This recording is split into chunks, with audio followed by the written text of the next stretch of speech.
Axşam Sərvinaz xan, Çınar müəllim Ələsgərgildə idi. Gördüm ki, gecəni onlarda qaldı. Hə, bilirdim. Nə olsun? Bu saat deyim, Nəyə gəlmirsən Cəmal? bu saat deyim. Sözün düzü göndərmək istəyirdim. Amma megabaytım yox idi deyən göndərmədim. Özüm gəldim. Buyurun baxın.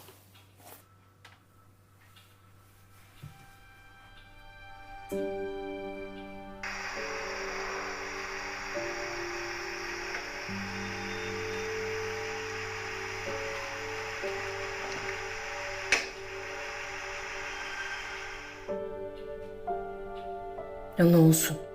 Bəli, Zəhirmar, bəli. Nə olsun?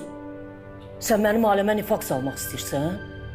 Gözün görən hər dəxilsiz şeyi çəkib nə qaçırsan yanıma? İçində şirə qalıb? Sərvinaz xanım. Zəhirmar Sərvinaz xanıma, zor Sərvinaz xanım. Nə olsun?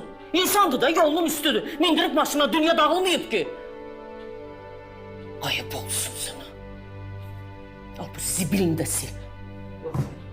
Dayan hey. Sil də Sərvinaz özün sil. Sil nə böyük şeydir ki. Götür.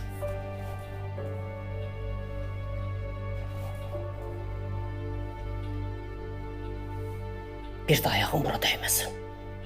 Bağışlayın Sərvinaz xan. Üzr istəyirəm.